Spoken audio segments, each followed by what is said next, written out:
ভালোবাসা পবিত্র। তবে আপনি যাকে ভালোবাসবেন সেই মানুষটি সঠিক কিনা তা যাচাই করে নেওয়াটা জরুরি। ভুল মানুষকে ভালোবাসলে সারা জীবন আপনাকে কষ্ট পেতে হবে। সুন্দরীর নামকরা নায়িকা হঠাৎ একদিন তার গোপন ভিডিও বেরিয়ে আসে, আর সেই ভিডিও দিয়ে একজন লোক তাকে দিনের পর দিন ব্ল্যাকমেল করতে থাকে। কি হবে নায়িকার শেষ পরিণতি? সে কি এই ব্ল্যাকমেইলের হাত থেকে বাঁচতে পারবে, নাকি সারা জীবন তাকে সবকিছু সহ্য করতে হবে? নায়িকা হতে হলে কি কি বাধার সম্মুখীন হতে হয়, এসব কিছু তুলে ধরা হয়েছে খোয়াব ওই ফিল্মে। চলুন আর কথা না বাড়িয়ে মূল গল্পে চলে যাই। শুধু একটি অনুরোধ, চ্যানেলে নতুন হয়ে থাকলে সাবস্ক্রাইব করে ফেলুন।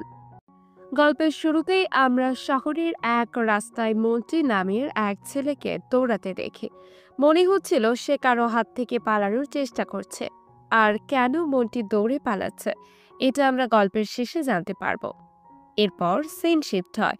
একটি মুভির শুটিং চলছিল।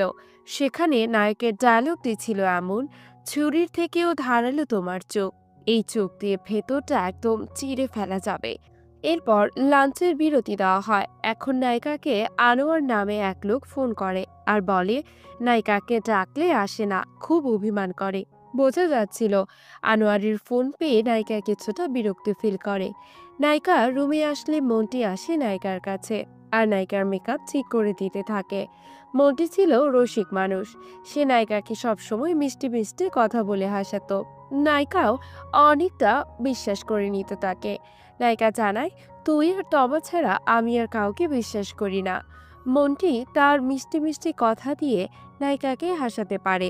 এজন্য নায়িকা খুশি হয়ে তাকে একটা আঙ্গুর ফল দিতে চাইলে মন্টি বলে এসব কইরেন না, লোভ বাড়ে। মন্টি আবারও মেকআপ ঠিক করতে থাকে আর নায়িকাকে হাসাতে থাকে। পাশ থেকে তমা জানায় পরশুদিন ম্যাডামের আওয়ার টেলিভিশনে শুটিং আছে। মন্ত্রীর ওস্তাদ আসতে পারবে না, তাই মন্ত্রীকে আসতে বলে। আর এটা আনোয়ার সাহেবের কাজ। তমার এই কথা শুনে মন্ত্রী বলে, এই আনোয়ার সাহেবকে আমার জানোয়ার টাইপের মনে হয়। সেটা শুনে তমা ও নায়িকা দুজনেই হাসতে থাকে। আর এর কিছুক্ষণ পর সিনেমার নায়ক সেখানে চলে আসে। নায়ক শর্টে যাওয়ার আগে একবার রিহার্সাল করতে চায়। এজন্য মন্ত্রীকে বাইরে যেতে বলে। মন্ত্রী বাইরে চলে যায়। মন্ত্রী তার ওস্তাদকে নিয়ে বাড়ি ফিরতে থাকে। ওস্তাদ বলে নায়িকার সাথে ঘষাঘষি কম করতে, পরে কষ্ট পাবি। আর এখান থেকে আমরা বুঝতে পারি মন্ত্রী নায়িকাকে ভালোবাসে, কিন্তু নায়িকাকে বলার সাহস হয়ে ওঠেনি এখনো। মন্টি জানায়, সিনেমার নায়ক হতে এসেছিলাম, হয়ে গেছে আপনার অ্যাসিস্ট্যান্ট। আর নায়িকার সাথে করে টাকার জন্য না, ভালোবাসার জন্য। এরপর মন্টি বাসায় চলে আসে। বাসায় তার ছোট ভাই আর বাবা থাকে। মন্টির বাবা ক্যান্সার রোগে আক্রান্ত। ছোট ভাই তার বাবার দেখাশোনা করে। মন্টিকে দেখে তার ছোট ভাই রাগ দেখিয়ে বলে, মা মরছে অল্প বয়সে, এদিকে বাবা ক্যান্সার, সংসারের সব বোঝা আবার ঘাড়ে। সে আরো অনেক কথা শোনাতে থাকে মন্ত্রীকে। মন্ত্রী তার রুমে এসে নায়িকার ছবি দেখতে থাকে আর নায়িকাকে কল্পনা করতে থাকে। পরের দিন এক সাংবাদিক নায়িকার ইন্টারভিউ নিতে থাকলে দূর থেকে আনোয়ার তা দেখতে থাকে। এরপর আনোয়ার নায়িকার কাছে এসে বলতে থাকে, ব্যস্ত নায়িকাকে ডাকলে আসে না, খুব অভিমান হয়। নায়িকা জানায়, আমি এখন অনেক ব্যস্ত আছি। আর এসব পাশ থেকে দেখতে থাকে মন্ত্রী। আনোয়ার নায়িকার সাথে প্রাইভেট সময় কাটাতে যায়, এতে সায় দেয় না নায়িকা। এরপর আনোয়ার নায়িকার গোপন ভিডিও ফাঁস করে দেওয়ার ভয় দেখায় আর তাকে অনেক আপত্তিকর কথা বলতে থাকে। নায়িকা সেখান থেকে চলে যায়। আনোয়ার সিনেমার শুটিং বন্ধ করে দিতে বলে। এতে চিন্তিত হয়ে পড়ে ডিরেক্টর সহ অন্যান্যরা, কারণ এতে তাদের অনেক টাকা লস হয়ে যাবে।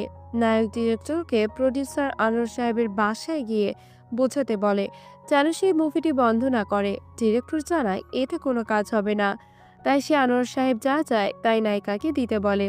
এরপর নায়িকা আনোয়ারের ইচ্ছা পূরণ করতে তার সাথে ঘনিষ্ঠ সময় কাটায় আর যাওয়ার সময় ভিডিওটা ডিলিট করে দিতে বলে।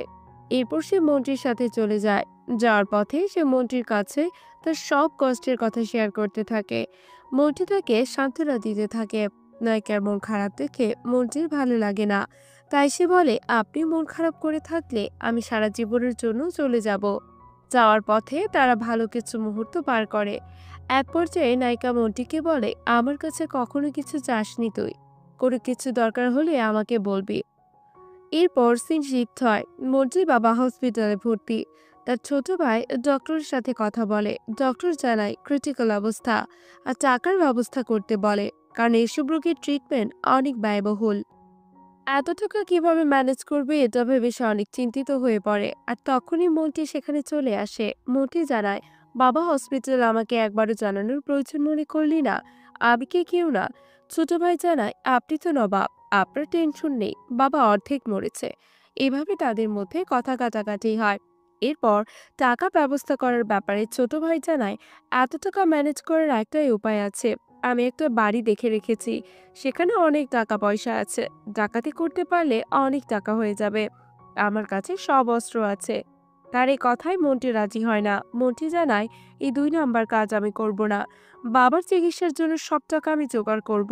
আজকে রাতের মধ্যেই জোগাড় করব। এরপর মন্টি চলে আসে নায়িকার বাসায়। ভেতরে ঢুকতে চাইলে তমা বাধা দেয়। তমা জানায়, ম্যাডাম ভিতরে ঘুমাচ্ছে, এখন ভেতরে যাওয়া যাবে না। মন্টি জানায়, ম্যাডামের সাথে আমার একটা জরুরি কথা আছে। তমা কোনোভাবেই ভেতরে ঢুকতে না চাইলে মন্টি কোনো কথা না শুনে ভেতরে ঢুকে পড়ে। আর ভেতরে ঢুকে নায়িকা আর আনোয়ারকে সাথে দেখতে পায়। নায়িকাকে এই অবস্থায় দেখে তার উপর যেন আকাশ ভেঙে পড়ে। তার এতদিনের ভালোবাসার মানুষটি এমন করতে পারে, সে কল্পনাও করতে পারেনি। ভালোবাসার মানুষটিকে অন্য কারোর সাথে দেখাটা সত্যিই খুব বেদনাদায়ক। মন্টি আনোয়ারকে মারতে গেলে নায়িকা তাকে বাধা দেয় আর তাকে বের করে দেয়। যাওয়ার পথে মাঝ রাস্তায় গাড়ি থামিয়ে সে নায়িকার ছবি পুড়ে ফেলে। এতদিনের ভালোবাসা মুহূর্তের মধ্যে শেষ হয়ে যায়। এবার মন্টি তার ভাইয়ের কথায় রাজি হয়। তারা ডাকাতি করতে নায়িকার বাসায় যায়। প্রথমেই তারা আনোয়ারের ওপর আক্রমণ করে বসে। আনোয়ারের চিৎকার শুনে তমা চলে আসে। হাতাহাতির এক পর্যায়ে মন্টি আনোয়ারের ওপর গুলি চালায়। এতে আনোয়ার সেখানেই মারা যায়। এতক্ষণে নায়িকা সেখানে চলে আসে। মন্টির মূল উদ্দেশ্য ছিল আনোয়ারকে মার্ডার করা। আনোয়ারকে মেরে ফেলে মন্টি, তাই ছোট ভাই তাকে পালিয়ে যেতে বলে। বাবাকে বাঁচাতে হবে। ছোট ভাই বারবার মন্টিকে পালিয়ে যেতে বললে মন্টি এক দৃষ্টিতে নায়িকার দিকে তাকিয়ে থাকে। শেষ প্রান্তে আমরা দেখি মন্টিকে ধরার জন্য পুলিশ তাকে ধাওয়া করে, আর পুলিশের হাত থেকে বাঁচার জন্য সে পালাতে থাকে। আর এই দৃশ্যটা আমরা প্রথমে রেখেছিলাম। এরপর একটি গাড়ি এসে মন্টিকে ধাক্কা দেয়, আর এখানেই মন্টির জীবনের সমাপ্তি ঘটে। এমন বেদনাদায়ক ঘটনার মধ্য দিয়ে মুভিটি শেষ হয়ে যায়। ভালোবাসা পবিত্র, সবার জীবনেই ভালোবাসা আসবে, এটাই স্বাভাবিক। তবে কাউকে ভালোবাসার আগে ভালোবাসার মানুষটি সঠিক কিনা তা যাচাই করে নেওয়া তো জরুরি। তো এই ছিল খোয়া বই ফিল্মের এক্সপ্লেনেশন।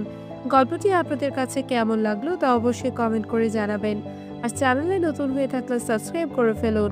শীঘ্রই ফিরে আসবো নতুন কোনো মুভির এক্সপ্লেনেশন নিয়ে। সে পর্যন্ত সবাই ভালো থাকবেন, সুস্থ থাকবেন। আল্লাহ হাফেজ।